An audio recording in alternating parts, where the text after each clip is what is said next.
కీర్తనల గ్రంథం 73వ కీర్తన. కీర్తనల గ్రంథం 73వ కీర్తన 24వ వచనాన్ని ప్రతి ఒక్కరం బిగ్గరగా చదువుదాం అందరం కలిసి.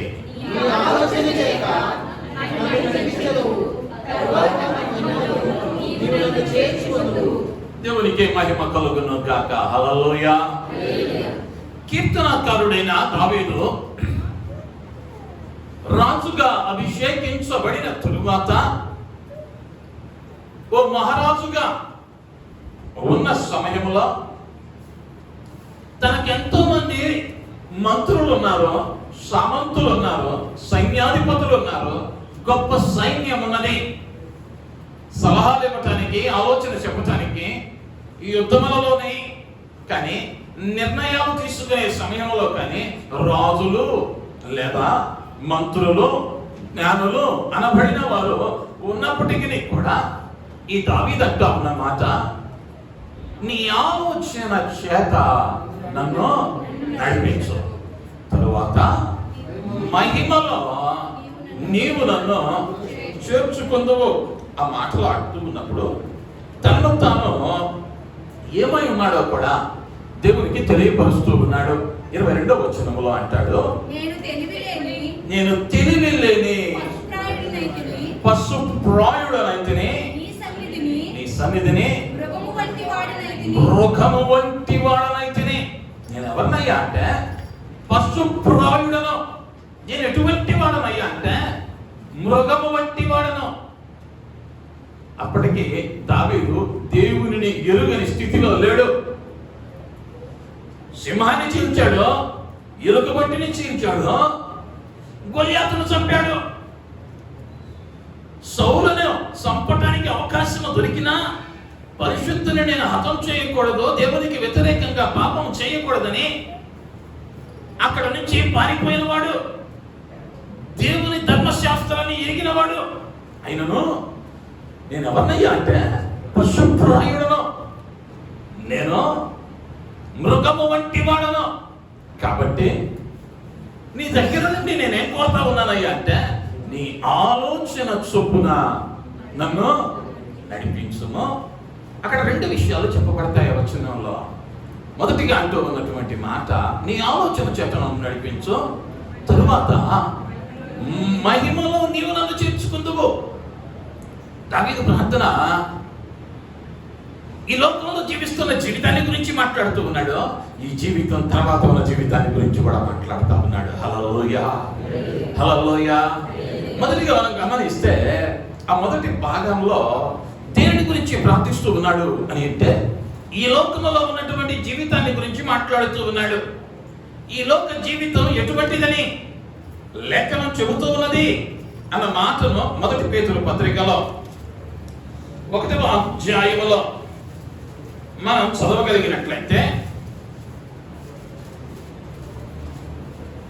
24వ వచనాన్ని నేను చదువుతూ ఉన్నాను.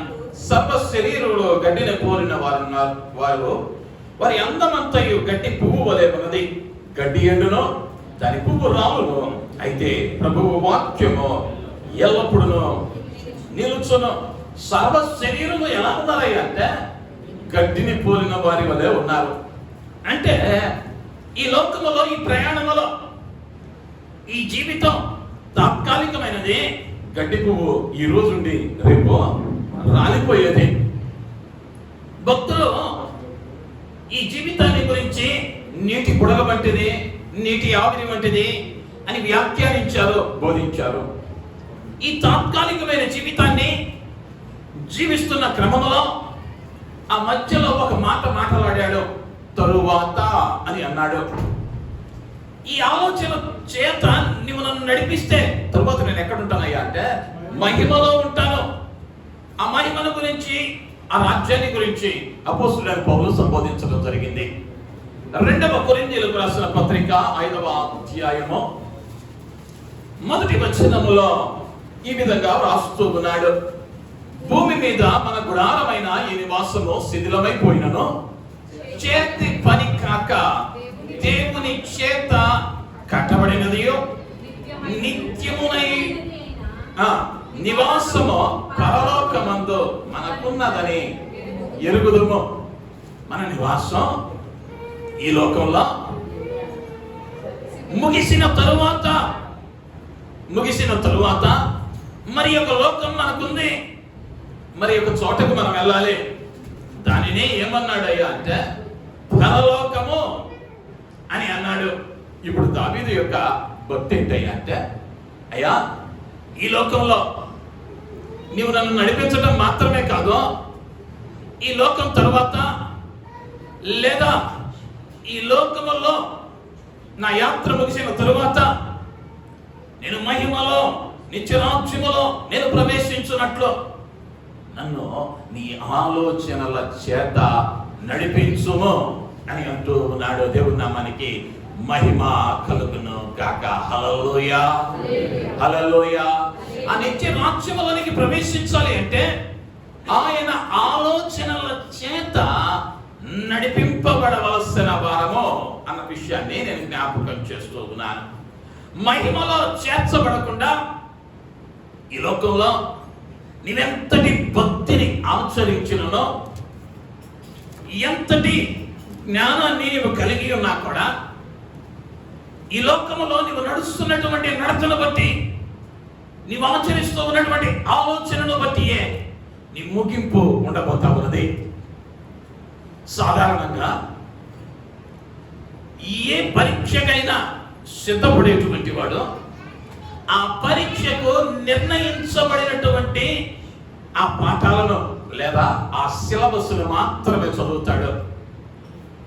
ఉదాహరణకు ఎంసెట్కి ప్రిపేర్ అవుతూ ఉన్నాడు అంటే దానిలో ఏ సబ్జెక్టులు చదవాలో అవి మాత్రమే చదువుతాడు, ఇంజనీరింగ్కి సంబంధించినటువంటివి. అదే ఎంబీబీఎస్ చదవాలి అంటే దానికి తగినటువంటి పుస్తకాలను పఠనం చేస్తాడు. ఎవడు కూడా ఎంబీబీఎస్కు ప్రిపేర్ అయ్యి ఎంసెట్లో ర్యాంక్ కొట్టడం, ఎవడో కూడా ఎంసెట్కు ప్రిపేర్ అయ్యి ఎంబీబీఎస్ ర్యాంక్ కొట్టడం, ఇది అసాధ్యం. అంటే ముందుగానే సిద్ధపరచబడాలి. నువ్వు కోరుకుంటున్నటువంటి గమ్యాన్ని చేరాలి అంటే ప్రతి క్రైస్తవునికి ఉన్న నిరీక్షణ ఏంటి అంటే నేను కూడా ఒకరోజు ఆ పరదైసులో వారసుడిని కావాలి. అయితే ఆ పరదైసులో వారసుడివి కావాలి అంటే మొదటిగా నీకేం కావాలని చెబుతూ ఉన్నాడయ్యా అంటే నీ ఆలోచనల చొప్పున నన్ను నడిపించును. మనం సామెతల గ్రంథంలో గమనిస్తే 4వ అధ్యాయం 24వ అధ్యాయం, సామెతల గ్రంథం 24వ అధ్యాయం 6వ వచనం. వివేకము గల నాయకుడివై యుద్ధము చేయుము, ఆలోచన చెప్పువారు అనేకులుండుట రక్షణ కరము. నీకు ఆలోచన చెప్పేవారు ఉండటం నీకేంటయ్యా అంటే రక్షణకరం. ఆలోచనను అంగీకరించడానికి బాధ్యత ఆ ఆలోచన పరము నుండి వచ్చినదై ఉండాలి. ఆ ఆలోచన చెప్పువారు అనేకులు ఉండుట అది ఆశీర్వాదము అన్న విషయాన్ని మనం జ్ఞాపకం చేసుకుంటూ ఉన్నాం. అయితే ఆ ఆలోచన మనల్ని నిత్యత్వములోనికి నడిపేదిగా ఉందా లేదా మహిమలోనికి ప్రవేశింప చేయగలిగినదిగా ఉందా అన్నది ప్రశ్నించుకోవాలి.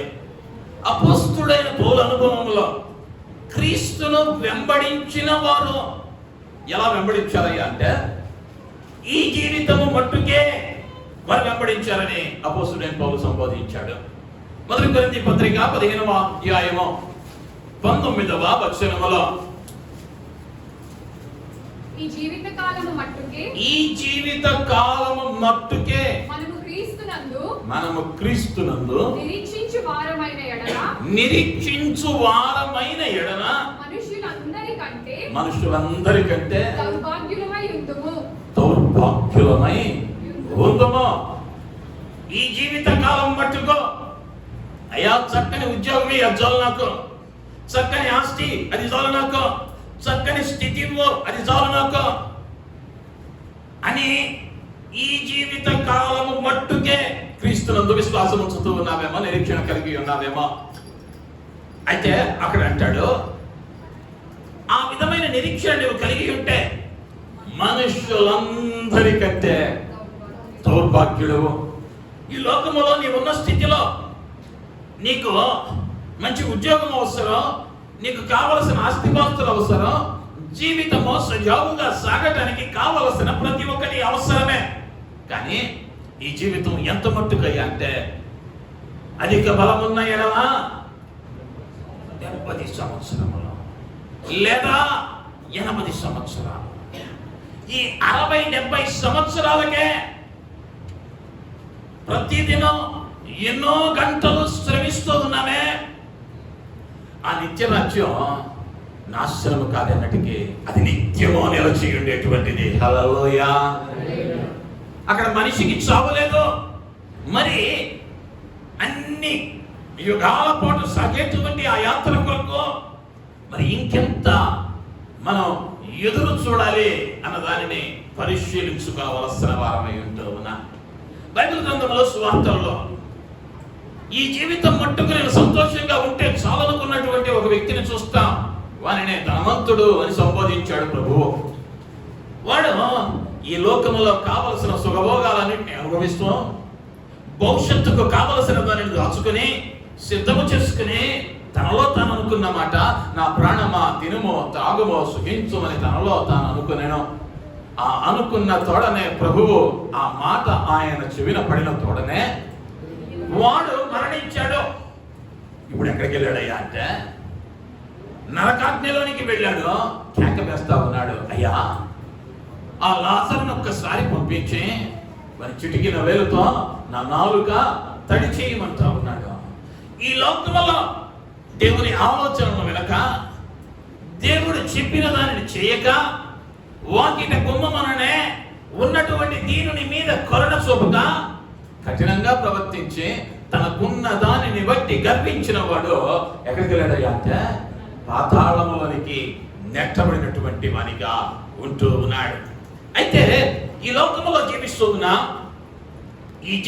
ఉన్నటువంటి ఆ 60 ఏళ్ళు 70 ఏళ్ళు 80 ఏళ్ళు భౌతికమైన ఆహారం అవసరం. 3 దినాలు 3 పూట్ల మనం భుజిస్తాం, తింటూ ఉంటాం. అయితే ఈ భౌతికమైనటువంటి దేహం ఆ మహిమకరమైనటువంటి చోటికి వెళ్ళాలి అంటే ఈ భౌతికమైన ఆహారం మాత్రమే సరిపోదు. ఈ భౌతిక ఆహారం సరిపోదు, ఆత్మీయమైన ఆహారము అవసరమై ఉంటూ ఉన్నది. అందుకనే లూకా సువార్తలో 4వ అధ్యాయము 4వ వచనములో యేసు అంటూ ఉన్నాడు, మనుష్యుడు రొట్టె వలన మాత్రమే కాదు కానీ జీవించడు అని వ్రాయబడినదని వానికి ప్రత్యుత్తరం ఇచ్చెను. మనుష్యుడు రొట్టె వలన మాత్రమే జీవించడు, ఆయన నోట నుండి వచ్చు ప్రతి మాట వలన నరుడు బ్రతుకును. అంటే ఆయన ఆలోచన మన బ్రతుకులకు అవసరం, ఆయన నడిపింపు మనకు అవసరం. అందుకనే చెప్తున్నా కదన్నమాట, నీ ఆలోచనల చేత నన్ను నడిపింపును. అయితే ఆలోచన ఎక్కడి నుంచి వస్తుంది? ఆయన పరమంతున్నాడు, ఆయనను చూచిన నరుడు లేడు. మరి ఆలోచన చెప్పేటువంటి వారు ఎవరో? ఆ ఆలోచన ఎలా వస్తుంది అన్న మాటలను మనం గమనిస్తే కీర్తనల గ్రంథం 119వ కీర్తన 24వ వచనం,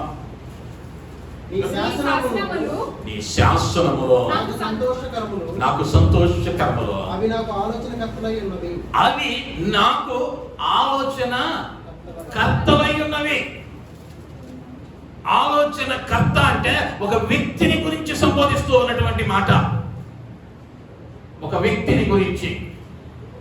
ఇప్పుడు దావీదంటా ఉన్నాడు, నాకు ఆలోచన చెప్పే వ్యక్తి ఎవరయ్యా అంటే నీ శాసనాలే. ఆయన శాసనాలు ఎందులో ఉన్నాయి అంటే పరిశుద్ధ గ్రంథములో పొందుపరచబడి ఉన్నాయి.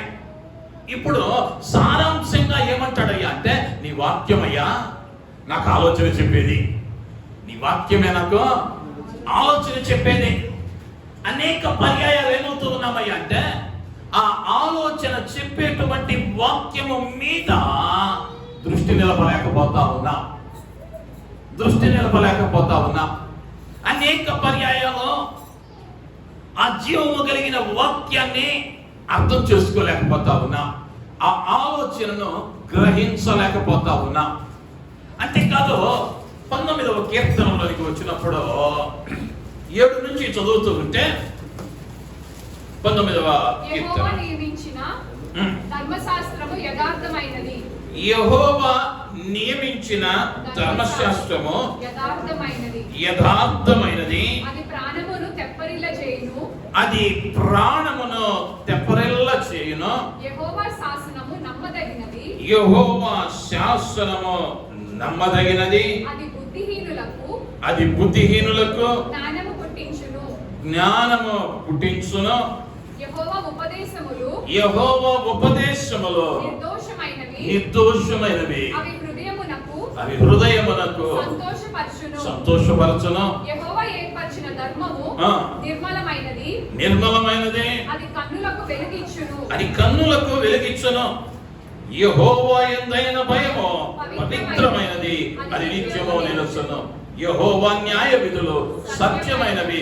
అవి కేవలము న్యాయమైనవి. అవి బంగారము కంటెను, విస్తారమైన వేలిమి బంగారము కంటెను, తేనె కంటెను, జుంటె తేనె ధారల కంటెను మధురమైనవి. వాటి వలన నీ సేవకుడు హెచ్చరిక నుండి వాటిని గైకొనుట వలన గొప్ప లాభము కలుగును. దేవుని నామానికి మహిమ కలుగును గాక. హల్లెలూయా. దావీదు అంటూ ఉన్నాడు, అయ్యా నీ వాక్యము, నీ ఉపదేశాలు నిర్దోషమైనవి. అవి హృదయాన్ని సంతోషపరుస్తాయి. నీ న్యాయ విధులు సత్యమైనవి. అవి కేవలము న్యాయమైనవి. చివరి మాట అన్నాడు, వాటిని గైకొనుట వలన గొప్ప లాభము కలుగును. ఆయన ఆలోచన ఎక్కడి నుంచి వస్తుందయ్యా అంటే, ఆయన ఆజ్ఞల నుంచి వస్తూ ఉన్నది, ఆయన శాసనముల నుంచి వస్తూ ఉన్నది. వాటిని గైకొన దినమున లేదా ఆయన లేఖనాలను ధ్యానించుట వలన మనం ఏమవుతూ ఉన్నామయ్యా అంటే, ఆయనలో ఆయన ఆలోచన చొప్పున మనం నడిపింపబడుతూ ఉన్నాం. లేదా పరమున కొరకు మహిమలో ప్రవేశించటానికి మనల్ని మనం సిద్ధం చేసుకునే వారంగా ఉంటూ ఉన్నాం. అందుకని అంటా ఉన్నాడు, ఆయన పడిపోకున్నట్లు నీ ఆలోచనల చేత నన్ను నడిపించు. నీ ఆలోచనల చేత నన్ను నడిపించు. అనేక పర్యాయాలు దేవుడిచ్చే ఆలోచన అది కొంచెం ఆచరించటానికి, అవలంబించటానికి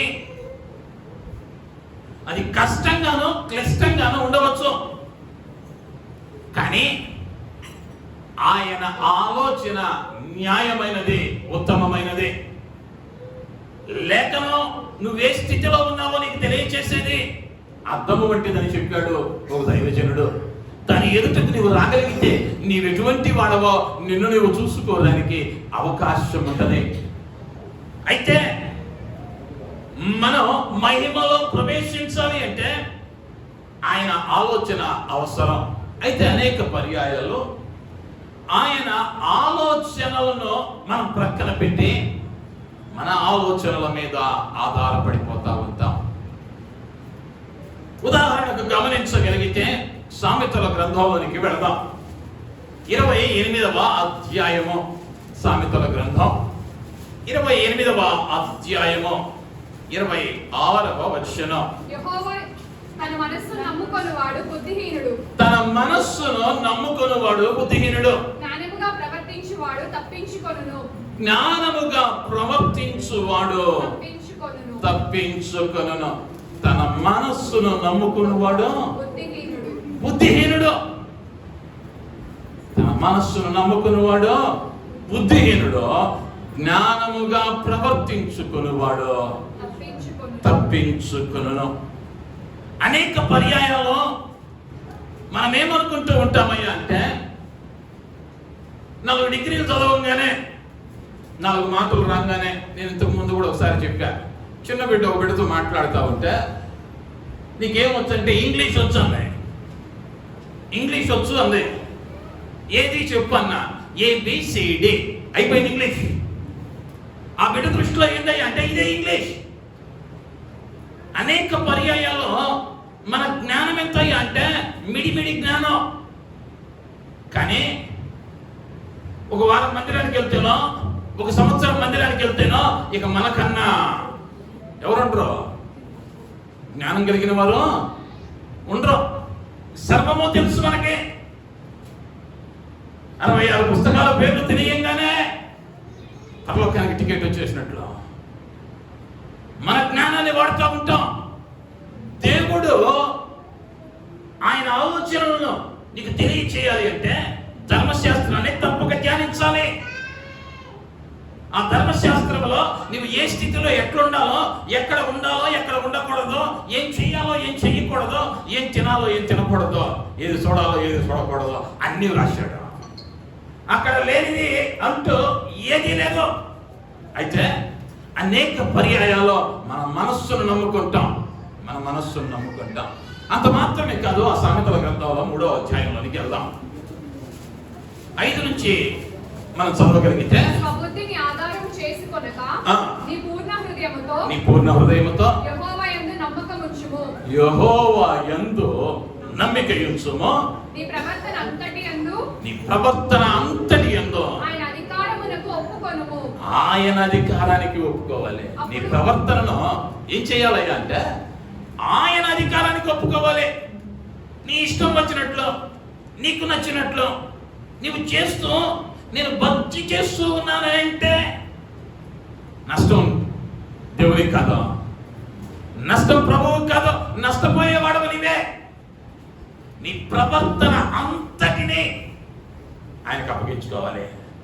ఏదో ఆదివారం మందిరానికి వచ్చాం, 2 గంటల మందిరంలోకి వచ్చాం, అరగంట పాటలు పాడాం, 1 గంట ఆరాధన చేసాం, గంట వాక్యం అన్నా వెళ్ళిపోయాం.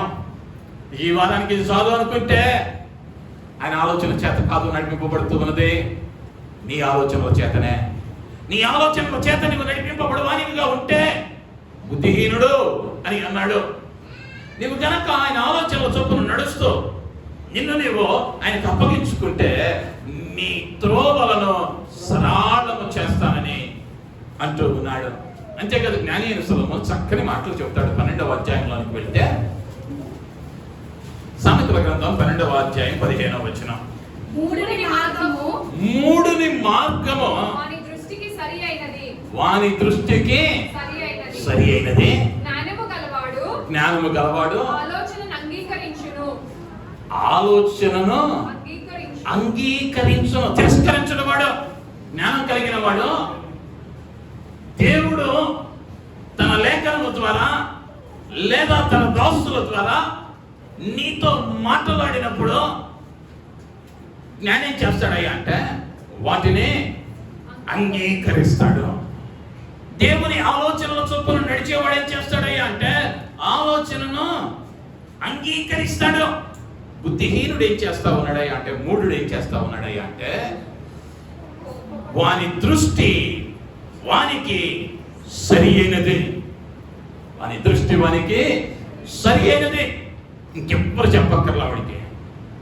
మీరు కనుక ఏమైనా ప్రాయంలోనికి అప్పుడే వచ్చిన వాళ్ళని, లేకపోతే పెండ్లి కాని వారిని, యవనస్తుల్ని, అటు ఆడపిల్లలే కానీ మగ పిల్లలే కానీ ఏదైనా ఒక ఆలోచన చెప్పి చూడండి. చదువుకుంటున్న వాడికి, అరే ఈ 2 ఏళ్ళలో 4 ఏళ్ళలో కష్టపడితే జీవితం సుఖంగా ఉంటుందంటే మాకు తెలుస్తుంది. ఎప్పుడు చదవాలో మాకు తెలుసు, ఎలా ఎదగాలో మాకు తెలుసు. ఇంకెప్పుడమాట ఇంట్లో వీళ్ళు ఏమనుకుంటారా అంటే మాకు అంతా తెలుసు.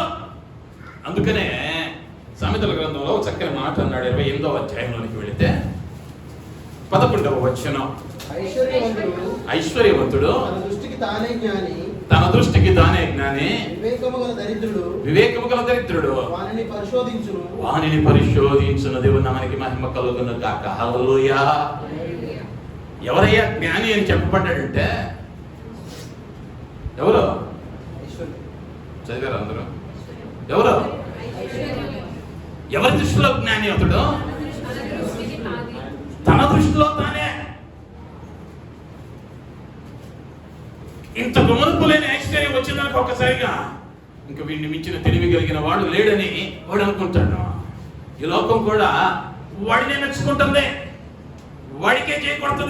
మీరు టీవీ షోల్లోనో యూట్యూబ్ ఇంటర్వ్యూల్లోనో మీరు గమనిస్తూ ఉంటే రోడ్డు ప్రక్కన సంతోషంగా కూర్చొని ఉంటాడు ఒక పేదోడు, కానీ వాడిని కూడా ఇంటర్వ్యూ చేయడం. ఈడెవడో చెట్టు కింద బిర్యానీ పెట్టుంటాడు, ఆ బిర్యానీ ఏదో రుచికుందని నలుగురు వచ్చి తిన్నారు, దానిలో నుంచి ఒక డాబాలోకి వెళ్ళాడు, ఆ డాబాకు తగ్గింది 4 అవుట్లెట్లు పెట్టాడు. వీడి జీవితంలో ఏదో సాధించేశాడని ప్రతిదాని గురించి చెబుతాడు. కానీ నీకు తెలిసింది ఏందయ్యా అంటే బిర్యానీ ఉండటం ఒకటే. కానీ వీడేం చెప్పగలడయ్యా అంటే 7 సముద్రాలను పడవ లేకుండా ఎట్ట నడిచేలాగా చెబుతాడు. తెలిసిందేంది బిర్యానీ ఉండటం ఒకటే. కానీ ఎందువలన మాటలు మాట్లాడగలుగుతూ ఉన్నాడు అంటే తన ఐశ్వర్యమును బట్టి వారిలో ఏం కలిగిందయ్యా అంటే గర్వము. మన ఐశ్వర్యాన్ని బట్టి మనకి ఏం కలుగుతూ ఉన్నదయ్యా అంటే నాకేం తక్కువ, నాకేమీ తక్కువ, ఈ ఊరు కాకపోతే ఇంకో ఊరు, మనకు లేకపోతే కదా ఒకటి దగ్గర చేయి తోచాల్సిందే. గర్వం. వాక్యము స్పష్టంగా చెప్పింది, నాశనమునకు ముందు గర్వము నడుచును. అందుకనే ఐశ్వర్యవంతులను దేవుడు దేనితో పోల్చాడయ్యా అంటే అజ్ఞానులతో పోల్చాడు.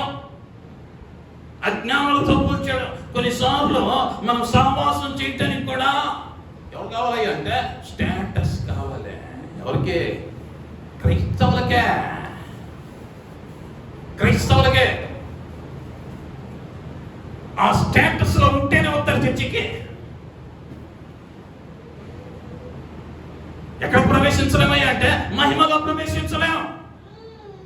ఈ లోకంలో చక్కగా విలాసంగా నీ ఆలోచన చొప్పున నువ్వు ఆశీర్వదింపబడ్డాను అనుకోవచ్చు. ఒక వచనాన్ని మీకు జ్ఞాపకం చేస్తాను. యెషయా గ్రంథంలో 55వ అధ్యాయం 20వ వచనం. యెషయా గ్రంథం 5వ అధ్యాయం 20వ వచనం. 5:20. కీడు మేలనియు, కీడు మేలనియు, మేలనియు, మేలు కీడనియు, మేలు కీడనియు చెప్పుకొని చీకటి వెలుగనియు, చీకటి వెలుగనియు, వెలుగు చీకటనియు, వెలుగు చీకటనియు ఎంచుకొని వారికి శ్రమ, ఎంచుకుని వారికి శ్రమ, చేదు తీపనియు, చేదు తీపనియు, తీపి చేదనియు, తీపి చేదనియు ఎంచుకొని వారికి శ్రమ. శ్రమ. దేవుని నామానికి మహిమ కలుగును గాక. హల్లెలూయా. కీడు మేలని, మేలు కీడని, చేదు తీపని, తీపి చేదని అనుకున్న వారికి శ్రమ. ఈనాడు విశ్వాసంలో ఎలా ఉన్నామయ్యా అంటే ఏదైనా ఒక కష్టం కూడా వెళతా ఉన్నామంటే దీని ద్వారా దేవుడు ఏం నేర్పిస్తూ ఉన్నాడో నేర్చుకోవడం మానేసి మనం ఏమనుకుంటున్నామయ్యా అంటే ప్రతిదానికి మేము విశ్వాసులం కాబట్టి శ్రమ వస్తుంది. నేను ఆ మధ్యకాలంలో ఒకసారి చెప్పా, మా ఊరిల్లా, నాకు ఆయన పుట్టిన దగ్గర నుంచి తెలుసు, నా సమకాలికుడు, 45 ఏళ్ళు ఉంటాయి, 2 కిడ్నీలు పోయినాయి, మనసులో ఉన్నాడని తెలిసిందా, పలకరించా. ఆయనకి లేని వ్యసనం అంటూ లేదు, 24 గంటలు మత్తులో ఉంటాడు.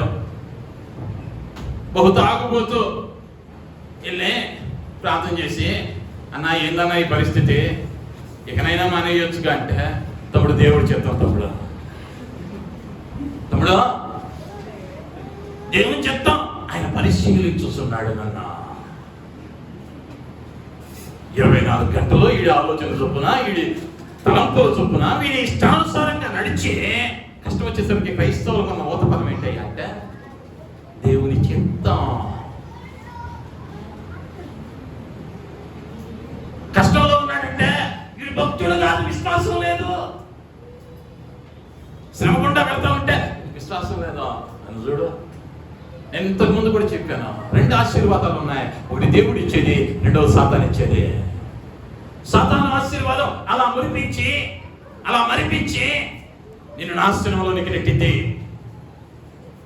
కానీ ఆయన ఇచ్చే ఆశీర్వాదంలో నిత్యము నిలచి ఉండేదిగా ఉంటూ ఉన్నది. హల్లెలూయా, హల్లెలూయా. ఇక్కడ చదువుతూ ఉన్నా, వీళ్ళు ఏం చేస్తారయ్యా అంటే కీడును కూడా మేము భక్తిగా లేకపోతేనండి దేవుడండి మమ్మల్ని ఎందుకండి ఇంతగా హెచ్చిస్తాడు? మా భక్తిని బట్టే కదా.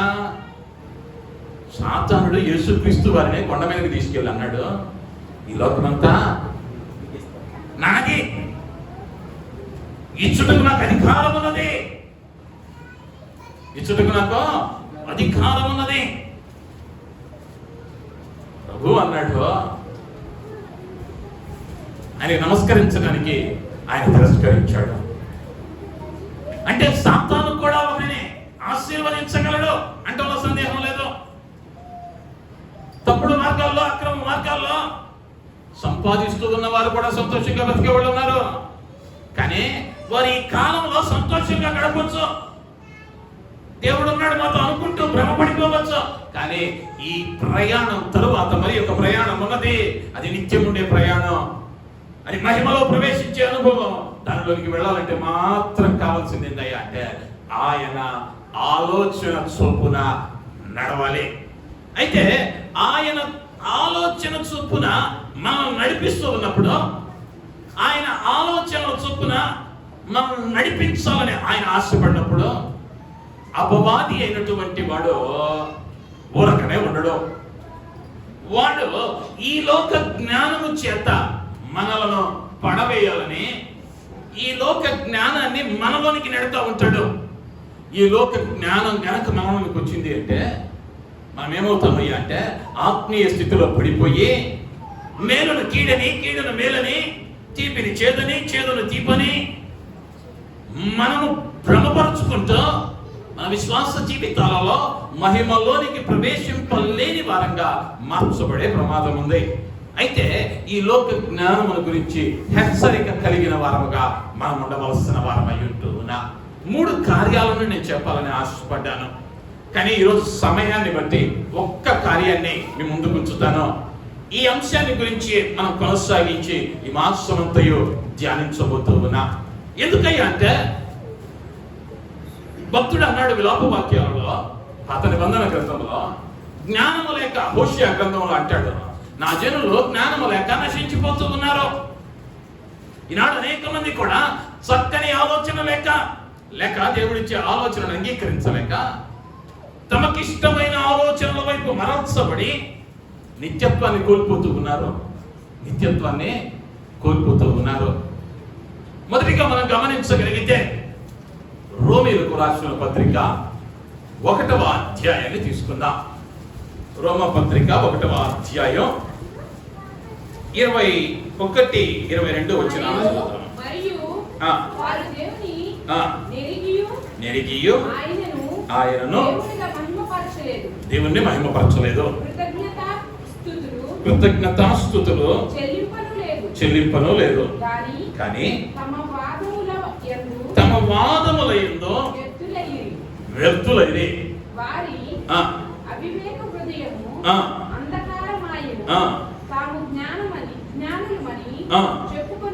చెప్పుకొనుచు బుద్ధిహీనులైరి. దేవుని నామానికి మహిమ కలుగును గాక. హల్లెలూయా.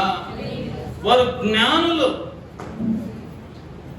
వారు దేవునిని ఎరిగియో ఆయనను దేవునిగా మహిమపరచలేదు, కృతజ్ఞతాస్తుతులు చెల్లించలేదు. అంటే దేవుని క్రమం అనేది ఒకటి ఉంది. ఆ క్రమం ఏమిటయ్యా అంటే ఆయన నిన్నెందుకు కలుగు చేశాడో, ఆయన నిన్నెందుకు ఎన్నుకున్నాడో ఆ చిత్తాన్ని నెరవేర్చాలి. అది ఆయన క్రమం. నీవు ఆయన మహిమపరిచే వారిగా ఉండాలని, నీవు ఆయన కృతజ్ఞత కలిగిన వారిగా ఉండాలని నిన్ను సృజించాడు. అయితే ఈ లోక జ్ఞానం ఎలా ఉంటుంది అంటే దేవుని క్రమాన్ని మార్చేదిగా ఉంటుంది.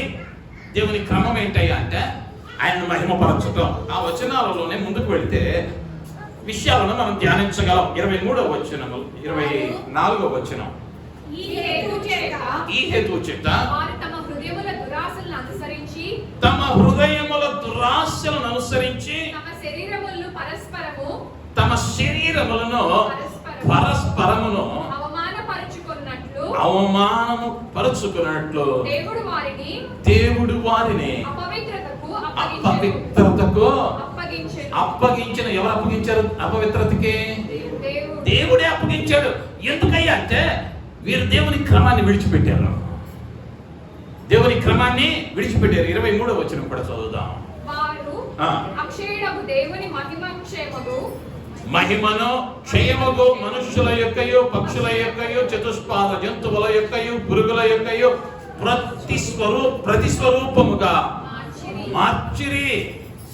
మీరేం చేసుకున్నారయ్యా అంటే దేవుడు చెప్పే మాటలు కష్టంగా ఉన్నాయని వీరికి వీరే దేవుళ్ళని చేసుకున్నారు, వీరికి వీరే బోధకులను నియమించుకున్నారు, వీరికి వీరే ఒక కొత్త విధానాన్ని ఎంచుకున్నారు. అది ధర్మశాస్త్రముగా లేక దేవుని క్రమానికి విరుద్ధమైనది. ఆ దేవుని క్రమానికి విరుద్ధమైన దానిని దేవుడు అన్నాడు. అటు వారిని అపవిత్రతకు అప్పగించేస్తా ఉన్నాడు.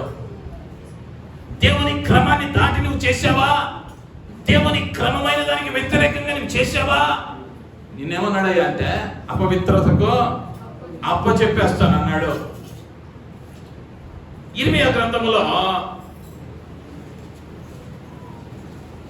క్షమించాలి, రోమపత్రిక 1వ అధ్యాయం 28వ వచనం. మరియు వారు తమ మనస్సులో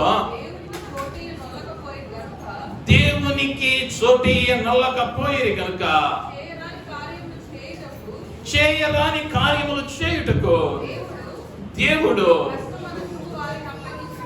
భ్రష్ట మనస్సుకు వారిని అప్పగించాను. ఇక్కడ కూడా దేవుడు అప్పగిస్తా ఉన్నాడు. అక్కడేమో అపవిత్రతకు అప్పగించాడు, ఇక్కడేమో భ్రష్ట మనస్సుకు అప్పగించాడు. ఎందుకయ్యా అంటే వీళ్ళు ఏం చేస్తున్నారయ్యా అంటే మందిరానికి వచ్చి వెళ్తున్నారు, ప్రార్థన చేసి వెళ్తున్నారు, కానీ వీరి జీవితంలో ఎవరికి చోటు ఇవ్వలేదయ్యా అంటే సజీవుడైన దేవునికి చోటు ఇవ్వాల. వీరి కొరకు వీరి కార్యాలను ఏర్పరచుకున్నారు.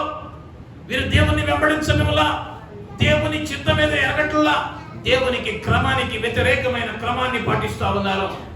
ఆ రోమపత్రికలో 1వ అధ్యాయంలో చెప్పిన క్రమం ఏంటయ్యా అంటే పురుషుని స్త్రీ వివాహం చేసుకోవాలి. ఆదికాండంలో ఆదామును సృజించిన తరువాత సాటి అయిన సహాయము కొరకు దేవుడు ఎవరిని చేశాడయ్యా అంటే మరో ఆదాము చేయలా. దేవుని క్రమం ఏంటయ్యా అంటే పురుషునికి సాటి అయిన సహాయము స్త్రీనిగా నిర్మించాడు. అది దేవుని క్రమము. కానీ ఇప్పుడు ఏమైందయ్యా అంటే పురుషుని పురుషుడు, స్త్రీని స్త్రీ వివాహం ఆడుకుంటూ ఉన్నటువంటి దినాలలో మనం ఉన్నాం. మీరు ఎక్కడికయ్యా బయలుదేరుతూ ఉన్నారంటే నిత్య నరకాగ్నిలోనికి నెట్టబడుతూ ఉన్నారు. అది దేవుని క్రమం అంటే ఇక క్రమాన్ని మార్చడానికి అవకాశం ఎవరికి లేదు. అయితే మరి యొక్క క్రమాన్ని కూడా మనం గమనించగలిగితే ఈ దినం యొక్క ప్రాముఖ్యతను బట్టి దీన్ని మీకు జ్ఞాపకం చేయాలని ఆశపడుతూ ఉన్నాను. ఇర్మియా గ్రంథం 3వ అధ్యాయం 15వ వచనం. ఇర్మియా గ్రంథం 3:15. నాకు ఇష్టమైన కాపరులను మీకు నియమింతును, జ్ఞానముతోను వివేకముతోను మిమ్ము నేలుదురు. ఈరోజు ఒక ప్రత్యేకత ఉంది. సేవకుల అభినందన దినోత్సవము.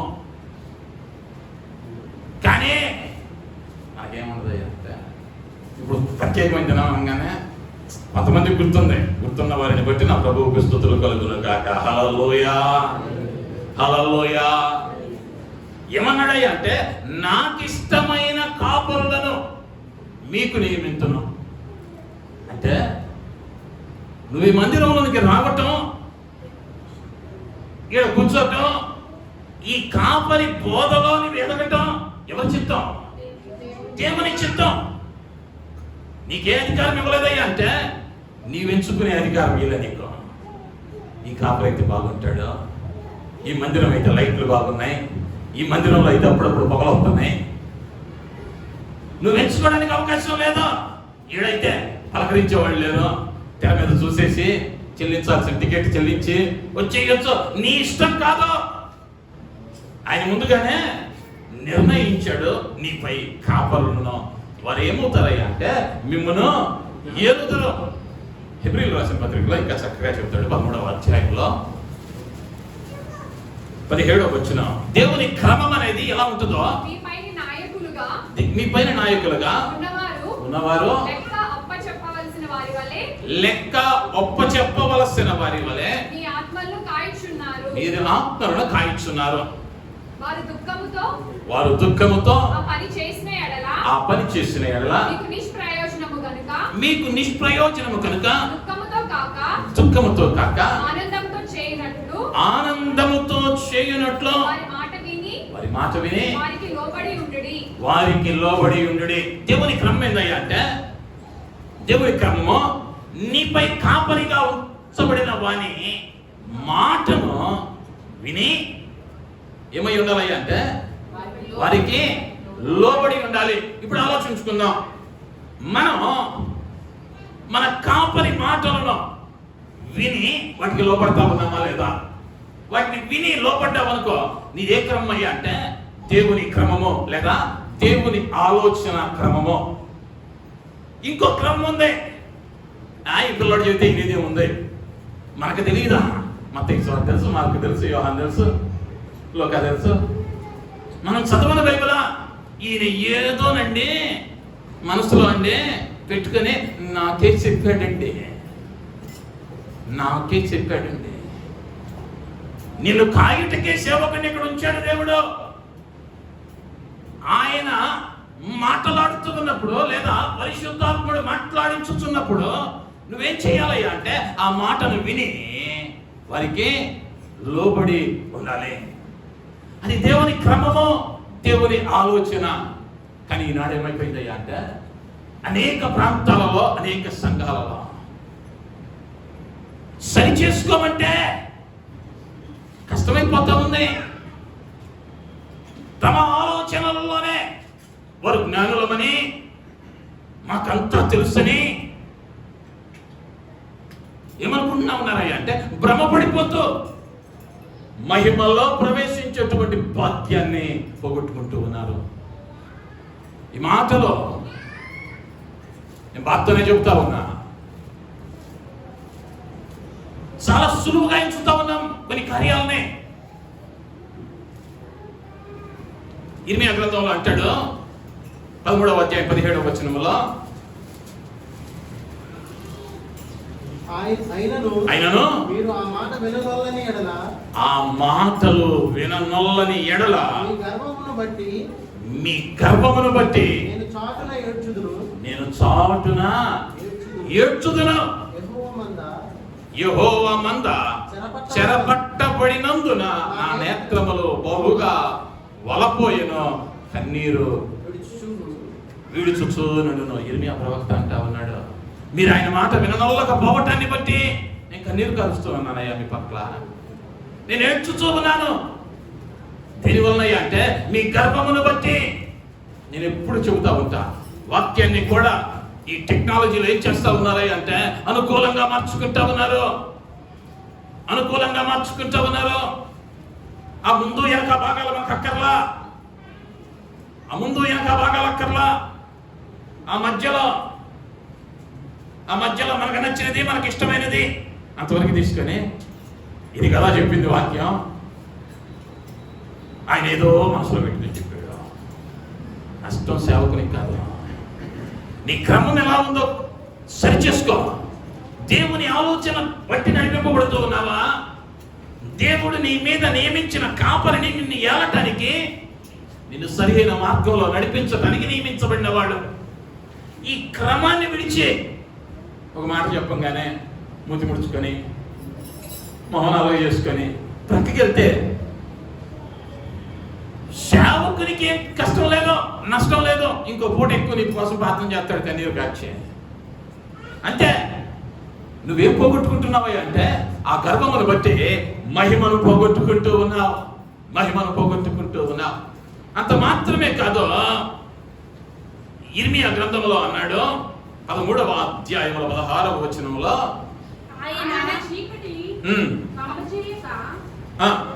ఆయన చీకటి కమ్మ చేయక మునిపే మీ కాళ్ళు చీకటి కొండలకు తగులక వెలుగు కొరకు మీరు కనిపెట్టిచుండగా ఆయన దానిని గాఢాంధకారముగా చేయక మునిపే మీ దేవుడైన యెహోవా మహిమ గలవాడని ఆయనను కొనియాడుడే. దేవుడు చెప్పిన క్రమమైనటువంటి ఆ క్రమాన్ని విడిచి అటు ఇటు తిరుగుతున్నావేమో, నీ ఆలోచనలే, నా అంత జ్ఞానం లేడు, నాకు అంతా తెలుసు అని భ్రమలో ఉన్నావేమో. అక్కడ చక్కగా చెప్పబడింది, చీకటి కమ్మ చేయక మునిపే, కొండలకు తగులకు మునిపే, వెలుగు కొరకు కనిపెట్టుచుండగా ఆయన దాన్ని గాఢాంధకారముగా చేయబడక మునిపే, నీ దేవుడైన యెహోవా మహిమ గలవాడని ఆయనను కొనియాడుడే.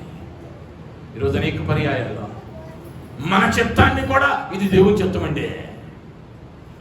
దేవుని వాక్యం ప్రతిదాన్ని స్పష్టంగా చెప్పింది. ప్రతిదానిని వివరంగా వివరించింది. దేవుని క్రమం ఏంటయ్యా అంటే, నీకు ఇవ్వబడినటువంటి సేవకుడు సంతోషంగా పని చేయాలి. సంతోషంగా వారు ఆ పని చేయనట్లు మీరేం చేయాలి అంటే, వారి మాట విని వారికి లోబడి ఉండాలి. ఇది క్రమం. ఈ క్రమం తప్పిందా ఆయన ఆలోచనను తప్పినట్లే. నేను ఎప్పుడు చెబుతా, నువ్వు 99 మార్కులు వచ్చే స్టూడెంట్వేమో, ఓకే, కానీ నా ప్రభువుకు కావాల్సింది 100 మార్కులు ఇచ్చేవాడు. 99 కూడా అక్కర్లా, వానికి కూడా నిత్యరాజ్యం లేదు. ధనవంతుడు యేసు దగ్గరకు వస్తే వాడు అన్నాడు, అయ్యా నేను వెంబడించాలంటే, నిత్యరాజ్యంలో ప్రవేశించాలంటే నేనేం చేయాలి అంటే ఆయన చెప్పాడు. చెబుతున్నాడు, అయ్యా బాల్యం నుంచి ఇవన్నీ నేను జరిగిస్తా ఉన్నాను. ఏంటయ్యా అంటే, దశమ భాగం ఇస్తా ఉన్నాను, మందిరానికి వెళ్తా ఉన్నాను, ఉపవాసం ఉంటా ఉన్నాను, జీలకర్రలోనూ అన్నిటిలోనూ నా భాగం ఇస్తా ఉన్నా, నేను ఇంకేందయ్యా చెయ్యండి అంటే, దేవుడు అన్నాడు, నీ ఆస్తి మీ పేదలకు ఇచ్చి నన్ను వెంబడించమన్నాడు. వాడు మిక్కుల ఆస్తి కలిగిన వాడు కనుక తన ముఖము చిన్నబుచ్చుకొని అక్కడి నుంచి వెళ్ళిపోయాడు. ఈనాడు అనేక మంది మేము చేస్తున్నామయ్యా అంటే, మనకి ఇష్టమైన విభాగంలో దైవజనుడు చేయబెట్టాడు అనుకో, అది తప్పైన కార్యము. ఒక మాట ఇచ్చామనుకో, ఒక మాట చెప్పామనుకో, ముఖాలు ఏమవుతాయి అయ్యా అంటే, చిన్నబుచ్చుకొని అక్కడి నుంచి వెళ్ళిపోతాం. కానీ దేవుని వాక్యం చెబుతూ ఉన్న క్రమం ఏంటయ్యా అంటే, నీ మీద నియమింపబడిన నాయకుడు, సేవకుడు వారి మాట నువ్వు వినాలంటే, విననొల్లని సమయంలో ఒకవేళ వినేటువంటి స్థితి ఆ సేవకునికి లేదని నీవు అనుకుంటే అక్కడి నుంచి వెళ్ళిపోవడమే. నువ్వు వినగలిగిన స్థాయి ఎవరి దగ్గర ఉందో అక్కడ ఉండు. మహిమను పోగొట్టుకోవద్దు.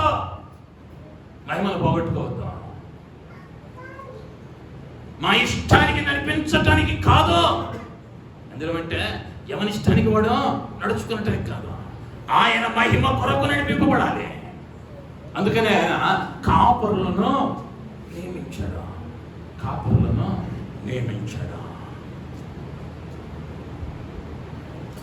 మొదటి దశలోనికి రాసిన పత్రిక 5వ అధ్యాయము 12-13 వచనాలు. మరియు సహోదరులారా, మీలో ప్రయాసపడుచు ప్రభువునందు మీకు పైవారై ఉండి మీకు బుద్ధి చెప్పు వారిని మన్నన చేసి వారి పనిని బట్టి వారిని ప్రేమతో మిక్కిలి ఘనముగా ఎంచవలనని వేడుకొనుచున్నాము. మరియు ఒకరితోనొకడు సమాధానముగా నుండి సహోదరులారా. చాలండి. ఏమంటూ ఉన్నాడు అంటే, మీలో ప్రయాసపడు ప్రభువునందు మీకు పైవారై ఉండి మీకు బుద్ధి చెప్పు వారిని మన్నన చేసి. ఇక్కడ ఎందుకు వచ్చాడయ్యా అంటే, మీకు బుద్ధి చెప్పుట కొరకే, క్రమములో నడిపించుట కొరకే. కానీ అనేక పర్యాలు ఏమవుతాయంటే, మాకు తెలుసులే క్రమం, మాకు తెలుసు క్రమం, మళ్ళీ పాస్టర్ గారు మాకు నేర్పియాలా. చిన్నప్పటి నుంచి మందిరానికి వెళ్తున్నాం, మేము అక్కడున్నాం ఇక్కడున్నాం, మాకు అన్నీ తెలుసు. దయచేసి ప్రభు పేరిట ప్రతిమలాడుతూ ఉన్నాను, నిత్య నరకాగ్నిలోకి వెళ్ళొద్దు. నిన్ను హెచ్చరించుటకే దేవుడి స్థలంలో తన దాసుడిని నిలవబెట్టిన వానిగా ఉంటూ ఉన్నాడు. మొదటిది ఏమిటి అంటే, ఆయన క్రమానికి వ్యతిరేకమైన క్రమము జరిగించావా ఆయన ఆలోచనలు పొందుకోలేవు. ఆయన క్రమాన్ని ఎప్పుడైతే జరిగించావో ఆయన ఆలోచనలు నీలో ఉంటాయి. నువ్వు వాక్యం చదవచ్చు, లేదా కంఠోపటంగా చెప్పేయగలిగిన వాడవై ఉండొచ్చు, అంత మాత్రం సరిపోలేదు. ఆయన క్రమాన్ని పాటించగలిగితేనే మహిమలోనికి ప్రవేశిస్తాం. రెండవది కూడా చెబుతాను. రోమీయులకు రాసిన పత్రిక 1వ అధ్యాయం 32వ వచనం. ఇట్టి కార్యములను అభ్యసించువారు మరణమునకు దేవుని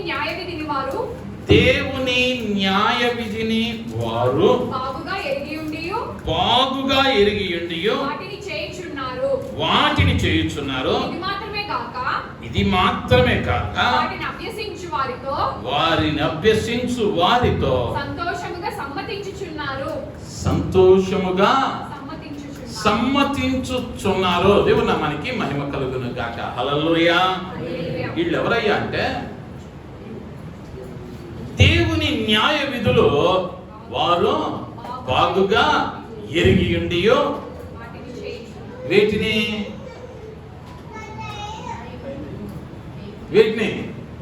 ఆ ముందు చెప్పుంటాడు క్రమము కాని కార్యాలు దేవదూషులను హింసకులను అహంకారులను వింకములాడువారును చెడ్డ మాటలను కల్పించువారును తల్లిదండ్రులకు అవిధేయులను మాట తప్పువారును అనురాగరహితులను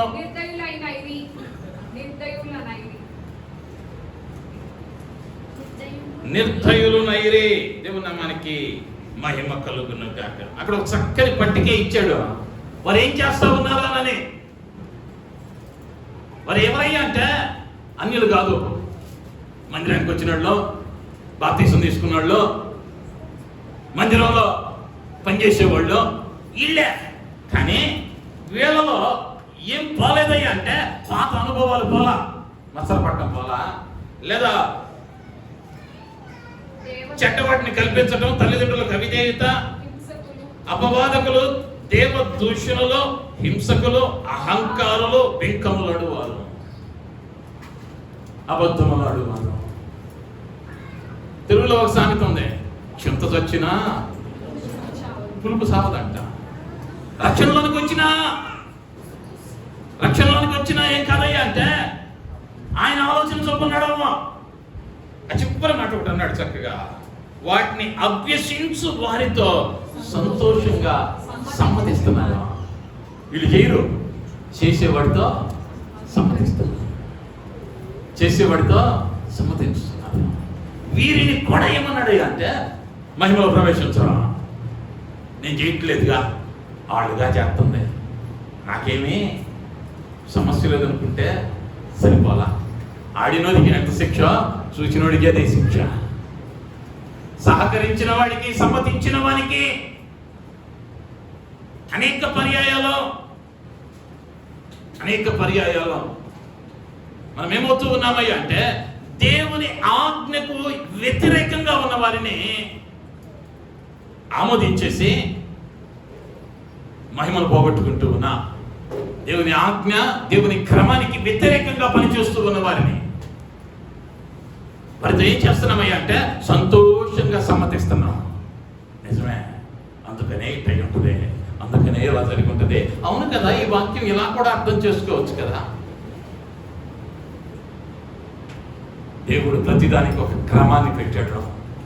ఆ క్రమములకు వ్యతిరేకమైన క్రమములో నీవు వెళితే అనిత్యరాజ్యంలోనికి వెళ్ళవు. రెండవది, ఆయన క్రమం కాకుండా దేవుని ఆజ్ఞలకు వ్యతిరేకంగా ఒకడు పనిచేస్తూ ఉన్నాడని తెలిస్తే, దేవుని క్రమానికి వ్యతిరేకంగా ఒకడు ఉన్నాడని తెలిస్తే వారితో ఏం చేయొద్దు అన్నాడు అంటే సంతోషంగా సమ్మతించొద్దంటే అంటే వారి సహవాసమే నీకు అక్కర్లా. దేవునికి వ్యతిరేకంగా మాట్లాడాడు, లేదా దేవుని క్రమానికి వ్యతిరేకంగా మాట్లాడాడు, లేదా దైవజనుల బోధకు వ్యతిరేకంగా మాట్లాడాడు, నువ్వు చేయాలి అంటే సమ్మతించకూడదు. తీర్పు తీర్చువాడము నీవు కాదు. ఎవరయ్యా తీర్పు తీర్చాలి అంటే దేవుడు తీర్చాలి, నీ వంతు కాదు. అక్కడ అంటాడు, నీవెవడవో తీర్పు తీర్చడానికి. మన మనం ఏం చేస్తామయ్యా అంటే మన పై నాయకులకు కూడా తీర్పు చెప్పేస్తూ ఉంటాం. మన స్థాయి మర్చిపోతాం, దేవుడిచ్చిన బాధ్యత మర్చిపోతాం. ఎందుకయ్యా అంటే అవి మనకు ప్రియముగా ఉండటాన్ని బట్టి ఏం కలగపోతున్నామయ్యా అంటే మనకిష్టమైన మార్గాలను మనం విడిచిపెట్టలేకపోతా ఉన్నాం. అందుకని అన్నాడు,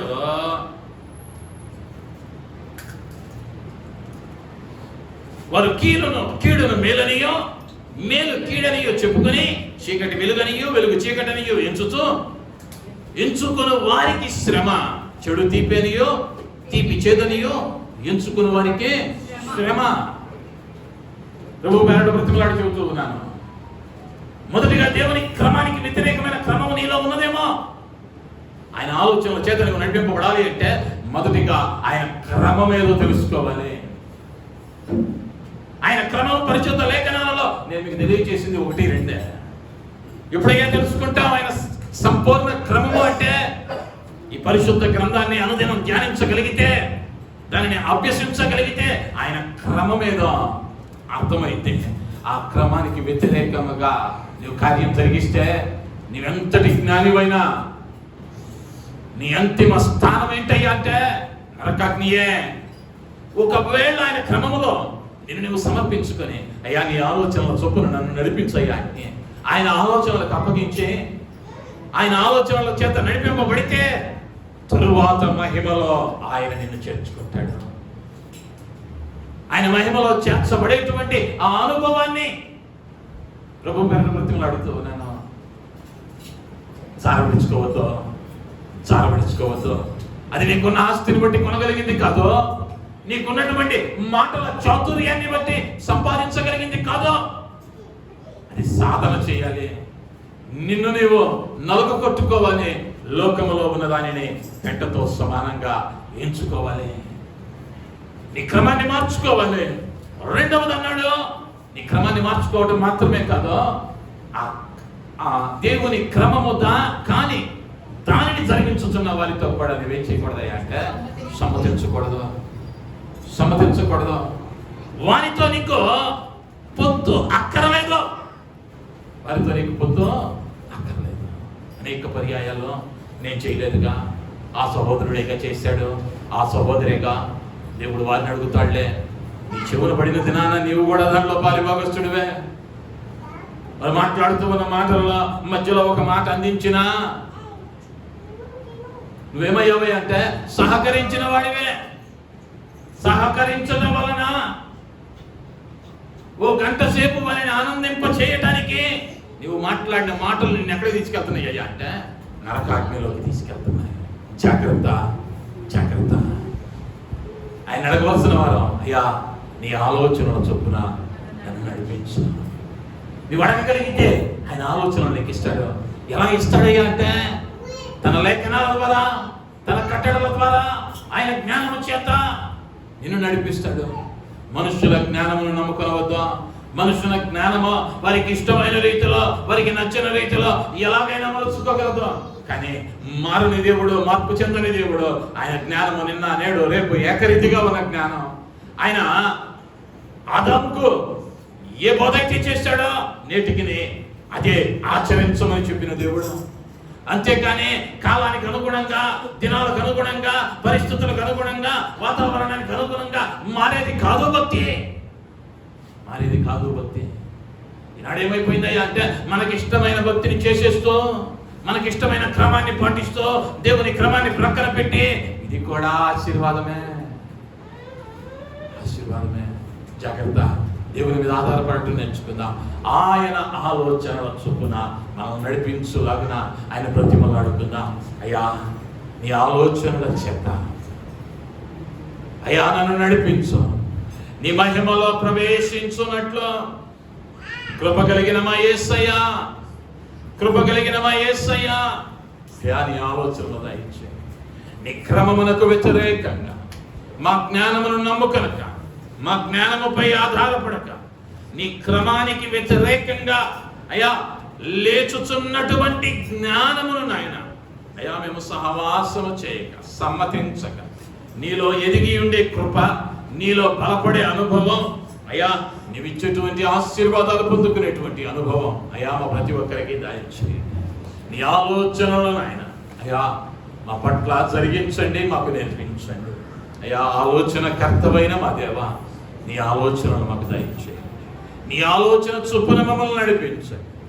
రాజానికి వందనాలు చెల్లిస్తున్నా.